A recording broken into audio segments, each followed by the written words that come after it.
at this time by saluting amateur radio guys and gals all over the world. And let's start with Bob Heil, because he's wearing a crazy shirt. Hi, Bob. Hello, Leo, and greetings to everybody. We're in Dayton, Ohio, which is the focus of ham radio this weekend, with people from all over the world, and I'm joined by some great people. Our host for Ham Nation, our great show here on Twit, is Gordon West. Yay. And Gordon, how are you today? I am fine, Bob, and Leo, good to hear you and all of your audience. We're here at Dayton. Yay.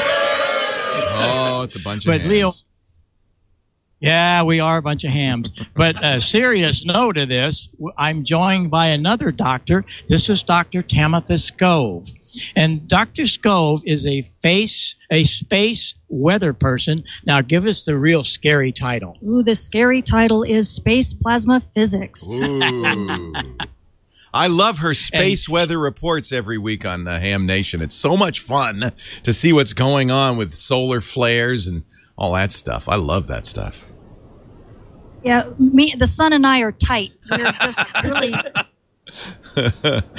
Well, we are so blessed to have her join us, because what she brings to us is how we're going to communicate, and it's so important. And everybody else out there that has television or sometimes cell phones, the weather has a lot to do with how we interact, right? Absolutely. Cell phones are one aspect, but of course, being at Hamvention, there's tons of ham radio operators, and I just look at everybody here, and all I see are a bunch of people who deal with space weather every single day. and some of them don't know it or realize it, right? Not yet, but we're going to change all that. That's right. Well, for all of you that have not heard of Ham Nation, you want to tune in on Wednesday night, but you can go there anytime.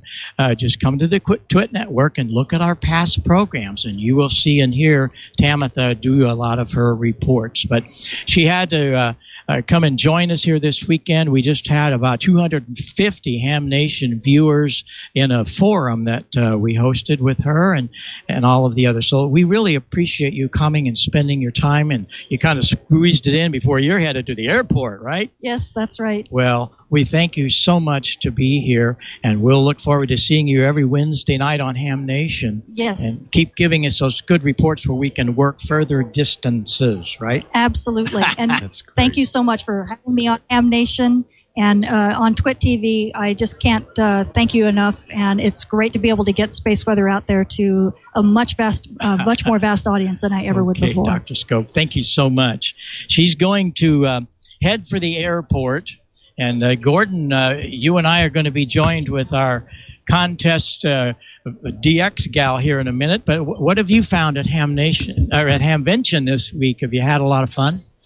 We have, and there was a lot of training going on before Hamvention started for emergency responders. And hams are the first on-the-air operators during disasters or local city and state emergencies. The hams have portable radio stations, which we've seen here, and they can set up in minutes to augment communications with public safety, police, and fire and EMS. The hams make it happen. So if you have a ham in your community, get to know that operator, because in a big emergency, that will be your best friend.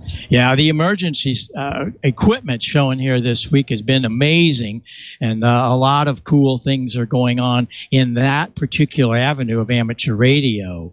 But the other side of it is some of us characters that like to work the long distances. And we have the queen of DX and contest is our great friend Valerie, who joins us on Ham Nation each Wednesday. How are you, Valerie? Oh, I'm doing great. And yes, DXing and contesting is another aspect of the hobby that many people enjoy if you have a more competitive spirit and enjoy talking with people around the world, or participating in contests, and they're like fun games for everybody. Yeah, that's right.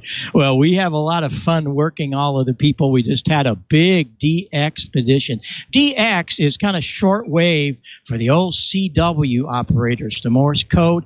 DX meant distance. And so when we talk about DX operations, we're talking about distance operations. We just had a big one that went to the island of Navassa. It took 15 years to get a special use permit from the United States government, particularly the Fish and Wildlife Division.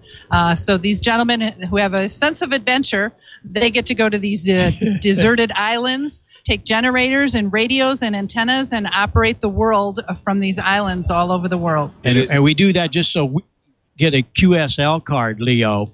From an island in the middle of nowhere that no one lives on.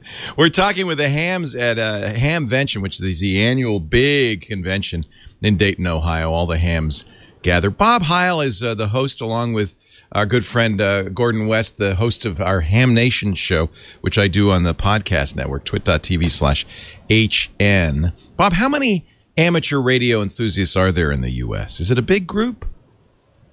Yes, and it's growing every day. We're right now, the FCC, the last count was 780,000 in America. And we don't know how many. 2.6 million in the world. Right. Wow. 1.3 million of which are Japan.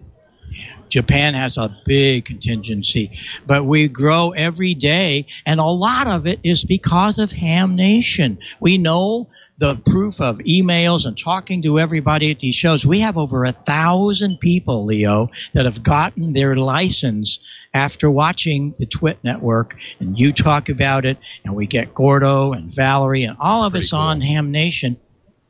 It really makes me feel good that we can do that, and we're so blessed, the whole arena of amateur radio operators, that you give us the time here on the network to let everybody know how fascinating this hobby is. And we just had a family, the whole family are hams. The little girl was, I think, 8, talking about how fun she had of talking to people around the world.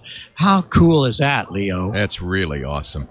You know, we're really glad to, as Gordon pointed out, to support hams, because in emergencies, things like Hurricane Katrina in Louisiana, it's the hams that are the last line of defense. They keep the communications open. And while you may think, oh, you know, amateur radio, how much fun could that be? It is a lot of fun. I'm a general myself, and I love it. W6TWT. I want to give you all a 7-3 from the tech guy.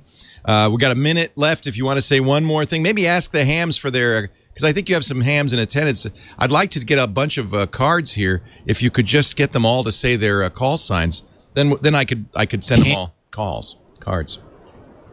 Okay, we can do that. But in closing, let me say we wanted to have Mike with us. You know, every astronaut that goes up is a ham. Oh. And Mike, but he's doing a forum right now, but he couldn't be with us. He's upstairs.